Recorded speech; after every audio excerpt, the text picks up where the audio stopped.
The disgraced President Donald Trump has repeatedly voiced concerns about the Panama Canal, describing it as a foolish gift to Panama that should never have been made.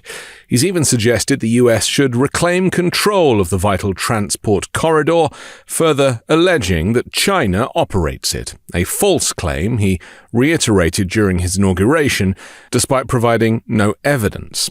Trump declared, "China is operating the Panama Canal, and we didn't give it to China, we gave it to Panama, and we're taking it back."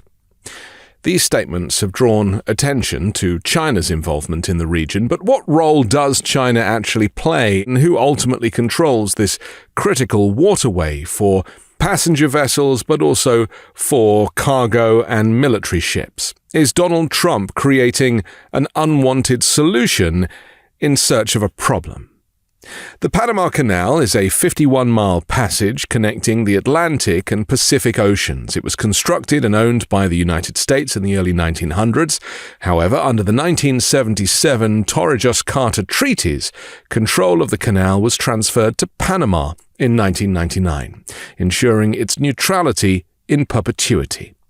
The canal has since been operated by the Panama Canal Authority, the ACP, a Panamanian government agency, addressing long-standing Panamanian demands for sovereignty over the canal.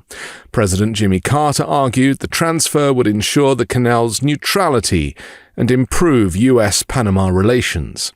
The decision remains a key part of Jimmy Carter's legacy, reflecting his commitment to diplomacy and fairness in international relations. Today, the United States remains the canal's largest user, accounting for about 75% of the cargo that passes through annually. China follows as a distant second. Trump's claims about China's control seem to stem from the presence of a Hong Kong-based company, Hutchison Ports, which operates two ports near the canal, Balboa on the Pacific side and Cristobal on the Atlantic side. These ports are among 5 adjacent to the canal, with others owned by various foreign companies, including American firms. Hutchison Ports, part of the C.K. Hutchison Holdings conglomerate, owned by Hong Kong billionaire Li Ka-shing, was granted concessions to operate the Balboa and Cristobal ports in 1996. These contracts allow the company to manage the ports but not own them, with the facilities remaining under Panamanian jurisdiction. In 2021, the company's concession was extended for another 25 years. In response to concerns about Chinese influence, the U.S. State Department stated in 1999 that it found no evidence suggesting that the People's Republic of China could control canal operations. This position was reiterated by China's Foreign Ministry spokesperson Mao Ning, who recently emphasized China does not participate in the management and operation of the canal and has never interfered in its affairs. Despite official assurances, MAGA Republican officials have sown propaganda about China's presence near the canal, questioning whether Chinese companies could be coerced by Beijing to disrupt operations during a conflict or trade dispute. Panama's inclusion in China's Belt and Road Initiative in 2017 has also raised eyebrows. The initiative, which promotes foreign investments tied to Beijing's broader geopolitical ambitions, has drawn criticism for creating dependencies on Chinese financing and infrastructure.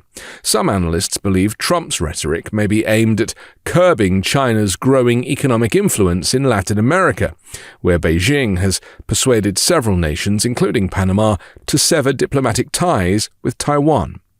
Critics argue that Trump's false arguments serve as a political tool rather than a factual critique intended to pressure Panama into distancing itself from China. Panamanian officials have consistently rejected claims of foreign interference in canal operations. The former Panamanian president, José Raúl Mulino, emphasized the canal's neutrality, asserting the canal is and will remain Panama's. The Panamanian government even filed complaints with the United Nations regarding Donald Trump's threats. To address concerns about transparency, Panamanian authorities recently launched an audit of Panama Ports Company. The audit aims to ensure compliance with concession agreements, including proper reporting of income and contributions to the state. Hutchison Ports responded by reaffirming its commitment to transparency and compliance, noting it had undergone previous audits without issue.